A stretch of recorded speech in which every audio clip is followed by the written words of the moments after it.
বীরের বেশে দেশে ফিরল ইরান ফুটবল দল। তেহরান এয়ারপোর্টে তাদের ঘিরে উন্মাদনার জোয়ার। বিশ্বকাপের একটা ম্যাচও হারেনি ইরান, তারপরও বিদায়। কিন্তু দেশে ফিরে বড় এক দাবি জানালো তারা ফুটবল বিশ্বের উদ্দেশ্যে। ইরান ফুটবল ফেডারেশনের মুখপাত্র আমির মেহেদি আলভি বলেন, আগামী 50 বছর যুক্তরাষ্ট্রে বিশ্বকাপ আয়োজন করা উচিত নয়।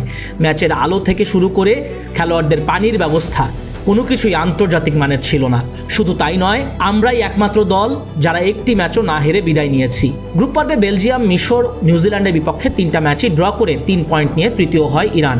দীর্ঘ ভ্রমণ সহ নানা রকম অব্যবস্থাপনাকেও দায়ী করেছে তারা। তবে ইরান মানুষের মন জয় করেছে, তেহরান এয়ারপোর্টে সেই ফুলের শুভেচ্ছাই প্রমাণ।